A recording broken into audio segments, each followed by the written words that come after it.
आप देख रहे हैं हमारा सेगमेंट डॉग टॉक और आज का ख़ास तौर पे ये सेगमेंट छोटे बच्चों के हवाले से। जब छोटे से बच्चे तोतली ज़बान में कुछ बोलना शुरू करते हैं, छोटे छोटे लफ्ज़ बोलते हैं, उनको आहिस्ता आहिस्ता अल्फाज और जुमलों में तरतीब देते हैं, तो ये बहुत ही क्यूट लगता है।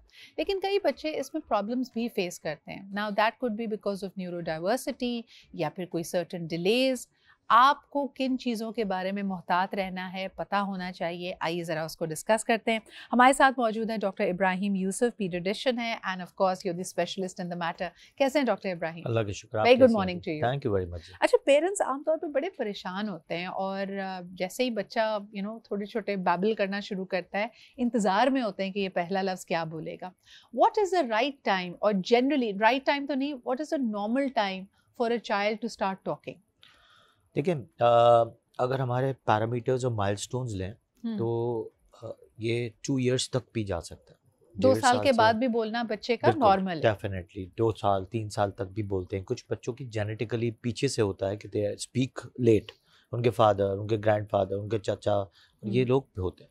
लेकिन उसकी बहुत सारी दूसरी वजूहत भी हैं। आजकल जो मैं अपनी क्लिनिक में देख रहा हूँ एज ए न्यूरोलॉजिस्ट, वो बिल्कुल डिफरेंट हो गया है। हर तीसरा चौथा बंदा, पेरेंट्स आके बोलता है बच्चा कि हमारा बच्चा why he is not talking, why is okay. Not behaving like a normal child. इसका जो रिसर्च आई, और इसमें बहुत बड़ी बड़ी रिसर्चर्स हैं, साइंस ने रिसर्च की, आईटी ने रिसर्च करके खुद दे दी कि हमारे बच्चे जो बहुत ज़्यादा हाई एनिमेशंस कार्टून्स देखते हैं, जो हाई ओह! म्यूज़िक पे चल रहे होते सो हैं। ओवरली स्टिमुलेटेड हैं। तभी मैं देख रही हूँ कि अगर हम टॉयज़ की भी बात करें या हम प्रोग्रामिंग की भी बात करें, आपको लिस्ट मिल जाएगी कि जो ऐसे प्रोग्राम्स और कंटेंट हमारे अब सोशल मीडिया पे भी मौजूद है, जो बच्चे के लिए इतना ओवर स्टिमुलेटिंग नहीं है। ऑफ सो कोर्स, जब आप ओवर स्टिमुलेटेड होते हैं, तो आप हाइपर भी होंगे, आपके माइलस्टोन्स डिले भी हो सकते ऑफ हैं। कोर्स। और आप पहले तो आपकी आई कांटेक्ट कम हो जाएगा, क्योंकि ओके। वो उस दुनिया में चले जाते हैं, आपकी दुनिया में नहीं आते। आप स्क्रीन को डिवाइड कर दें, हाई एनिमेशंस, हाई साउंड्स वाली स्क्रीन्स, म्यूजिक वाली, और एक नॉर्मल स्क्रीन को ले लें। दोनों स्क्रीन्स को डिवाइड करेंगे तो पता चलेगा कि बच्चा जो है सिर्फ इसी पे जा रहा है, उस पर आ ही नहीं रहा, उसकी म्यूजिक पे भी। अब जब आप उसको बुला रहे हैं या उस टीवी को बंद कर देते हैं, तो बच्चा इतना हाइपर हो जाता है और अजीब सा बिहेवियर हो जाता है। उन्हीं में ही स्पीच का डिले सबसे पहले आता है और आई कांटेक्ट का डिले सबसे पहले तो आता मुझे बताएं कि हम वो महंगे-महंगे खिलौने जो हम ये सोचकर कह रहे हैं कि बच्चे की मोटर स्किल्स बेहतर होंगी, इसकी कॉग्निटिव स्किल्स बेहतर होंगी, जो दुकानदार हमें कह के ये बेचता है कि देखिए जी इसमें इतनी ज़्यादा साउंड्स भी आती है, इसमें लाइट भी है, they are not good for our है। किड्स? नहीं, ऑफ कोर्स नॉट। देखिए, बेचने के तरीके हैं, this is a marketing expertise के। ओके। देखिए, कार्टून्स भी हैं। अब आजकल आप देखें तो डार्क वेब एक वर्ड आ गया है। Dark web is for the gamers. हुँ, वो किस दुनिया में चले जाते हैं, आपने देखा होगा किस तरह का माहौल है। Of course hmm. This is not a topic, but still ये एक मैटर भी बहुत बड़ा मैटर हो गया। इसमें भी लोग सेंस खो के अपनी दुनिया में चले जाते हैं। They don't want to speak to anyone. ठीक है। अच्छा, ये तो बिहेवियरल एस्पेक्ट्स हो गए ना इसके। मुझे बताइए कि सर्टेन बच्चों में ये भी देखा गया है कि कुछ ख़ास फ़ोनेटिक्स, कुछ ख़ास अल्फ़ाज़, कुछ ख़ास आवाज़ें उनके लिए ज़्यादा मुश्किल हो जाती है। कुछ ख़ास प्रोनंसिएशन जैसे तुतलाते हैं या एक कुछ लफ्ज़ को स्टम्परिंग सही करते तरह हैं। नहीं बोल पाते। वहाँ क्या सिनेरियो होता है? देखिए, उनका सिनेरियो भी डिफरेंट है। वो उनका सिनेरियो, कभी बच्चे की टंग टाइज होती हैं, हुँ। और बहुत, एक तो देखिए टंग टाइज के भी लेवल्स हैं। इसको डायग्नोज़ करना पड़ता है? उनको डायग्नोस करना पड़ता है as a paediatrician. We diagnose, जब हम न्यूनेटल चेकअप करते हैं, तब हम जब मुंह के अंदर हाथ डालते हैं तब भी डायग्नोस कर देते हैं। इसके बाद जब बच्चा बड़ा हो रहा होता है, तो जब ये खाना नहीं खा सकता या दूध की बॉटल प्रॉपर सक नहीं कर सकता है, माँ की निप्पल सक नहीं कर सकता, तो वो उसको चेक करना पड़ता है कि इसकी जो ज़बान है वो किस तरह की है। सही। दूसरा, बिहेवियर में आपकी जो ब्रेन का हाइपोथैलेमस एरिया जो है, वो आपको बहुत बड़ा सेक्टर है। वो आपकी स्टम्परिंग, शटरिंग, उसके लिए काम कर रहा होता है। बिल्कुल बट सही है। Still there is a very much lot therapies, हुँ। हम उसको भी ठीक कर लेते हैं। कुछ मेडिसिन हैं, कुछ मिरर थेरेपीज हैं, कुछ पेन फंसा के जो थेरेपीज होती हैं बात वो करने है। का। ऑफ अच्छा, कोर्स, ये by the way theatre activity भी है। आपके फेवरेट एक्टर्स भी कहते होंगे कि जब उनको बहुत ज़्यादा क्लैरिटी ऑफ स्पीच चाहिए कि भई पहला लफ्ज़, दूसरा लफ्ज़ और तमाम प्रोनंसिएशंस बिल्कुल परफेक्ट हों, तो आप पेंसिल मुँह में फँसाकर अपने डायलॉग्स को ऑफ प्रैक्टिस कोर्स। फ़ॉलो करते हैं। I want to also know कि जिस तरह अगर हम डाउन सिंड्रोम की बात करें, जहाँ पे माइलस्टोन्स बच्चे के डिलेड होते हैं, ऑफ कोर्स। वो तो कहते हैं कि जितनी अर्ली इंटरवेंशन होगी, तो बच्चा जल्दी बोलेगा, अपने माइलस्टोन्स को फिल करेगा। तो ये तो वो डायग्नोसिस है जो पैदाइश पे ही हो जाती है। लेकिन अगर बज़ाहिर बच्चे में कोई आपको इस तरह के प्रॉब्लम या चैलेंज नज़र नहीं आ रहा और वो 2 साल 3 साल गुजरने के बावजूद भी नहीं बोल रहा, तो फिर क्या करना चाहिए? देखिए, फिर स्पीच थेरेपीज़ भी हैं। आप पहले हेयरिंग टेस्ट करवा के देखते हैं कि हेयरिंग कैसी है। आप फिर हिस्ट्री लेते हैं कि आपकी ऑडियोनिक वर्ड्स ऑफ घर का वो कितना है। मिक्स लैंग्वेज तो नहीं है घर में, 3 लैंग्वेज में बच्चा शिकार तो नहीं हो रहा।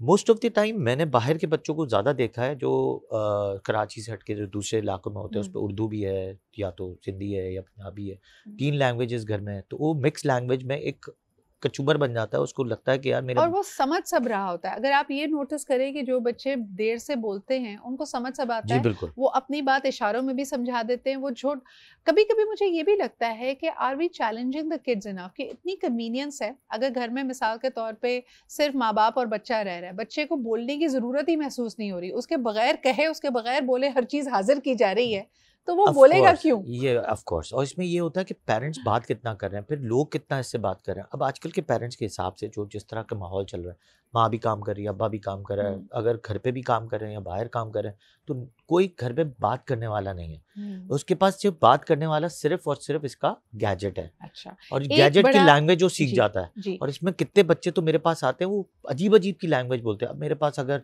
बलोचिस्तान से पेशेंट आ रहा है या मकरानी पेशेंट आ रहा है, तो वो कहते हैं हमारा बच्चा सिर्फ इंग्लिश बोलता है, हमें तो मकरानी बोल ही नहीं सकता, ना वो हमारी मकरानी समझ रहा है। तो उसकी जब हिस्ट्री ली तो पता चला कि ये बच्चा जो है ज़्यादा गैजेट्स पे था और उस पर स्पीच डिले भी हो गया और वो उनकी ज़बान ही नहीं समझ रहा। कुछ बच्चे चाइनीज़ ज़बान में सुन लेते हैं तो वो अपनी ज़बान। साहब, हमारे पास वक्त कम है, मैं एक आखिरी सवाल करना चाहूँगी। ट्रॉमा इंड्यूस्ड स्पीच लॉस, कि बच्चे को कोई झटका लगा है, चाहे फिजिकली हो सकता है उसको कोई चोट लगी हो, या फिर उसके सामने कोई ऐसा शॉकिंग इंसिडेंट हो जिसके बाद बच्चा बोलना बंद कर दे, इनको कैसे ट्रीट किया जाता है? देखिए, उनके लिए भी थेरेपीज़ हैं। देखिए, अगर सीवियरली किसी को मेनिंजाइटिस हो गया, इनफेलाइटिस हो गया, बुखार की वजह से झटके पड़ गए, फिट्स पड़ गए और उन्होंने ऑडियोटरी मैकेनिज्म को ख़राब किया, तो automatically the speech will also go back, पीछे चली जाएगी। फिर उसके लिए भी वही रेमेडीज़ है। कुछ न्यूरोटॉनिक्स होते हैं जो न्यूरॉन्स को डेवलप करते हैं, जैसे पैरासिटाम है, जिंक्सिंग है, दूसरी बहुत सारी कोलोमीन है, एसिटाइलकोलिन है। ये वो चीज़ें हैं जो आपके ब्रेन के टॉनिक्स हैं जो दोबारा आपकी चीज़ों को रिवर्स बैक करके दोबारा नॉर्मलाइज करने की कोशिश करते हैं। बट समटाइम्स किसी वक्त ऐसा होता है कि अगर आपके न्यूरॉन्स बहुत ज़्यादा डैमेज हो गए तो of course you can not do anything. अच्छा, और ये खौफ की वजह से भी हो सकता है? आपने तो क्योंकि बीमारी, बुखार इस तरह का जिक्र किया, लेकिन बच्चे ने कोई ऐसी चीज़ देख ली जिससे वो खौफजदा हो गया है। मिसाल के तौर पे कुत्ता हमला आवर हो गया है, कोई घर में लड़ाई झगड़े का वाकया हो गया है। हमने कई दफ़ा देखा है कि वायलेंस बच्चे ने देख लिया है, चाहे वो टीवी पे क्यों ना हो, and for him it's too real, और उसके बाद यकायक बच्चे खौफजदा होकर बोलना बंद कर दें, तो उसको थेरेपी पे लेके जाना चाहिए। ऑफ कोर्स स्पीच थेरेपीज़ हैं, उनकी बिहेवियर थेरेपीज़ हैं। आजकल साइकोलॉजी बहुत इन हो गई है, लोग पीडियाट्रिक साइकोलॉजी में भी बहुत काम कर रहे हैं, क्लिनिकल साइकोलॉजिस्ट बहुत आ गए हैं। Of course they are doing very much well. हम न्यूरोलॉजिस्ट हैं, हम न्यूरोलॉजिस्ट से पीडियाट्रिक साइकोलॉजिस्ट के पास बैठते हैं, नॉट ए साइकेट्रिस्ट, साइकोलॉजिस्ट के पास बैठते हैं कि टू मेक देम दोबारा कॉन्फिडेंट कि ये चीज़ें जो हुई हैं, they have to talk and they have to make a built of confidence कि जो हुई है वो बेहतर करो उससे। बिल्कुल सही। तो automatically when they go towards that therapies चीज़ें बेहतर होना शुरू हो जाती है। So there is not one reason why speech can be delayed या you can suddenly lose speech, लेकिन इसके लिए ज़रूरी है कि जो बच्चे के गार्डियंस हैं, पेरेंट्स हैं, वो नज़र रखें, समझें बच्चे को और जो उसकी रिक्वायरमेंट है उस पर हेल्प करें। बहुत बहुत शुक्रिया doctor Ibrahim for being here with us.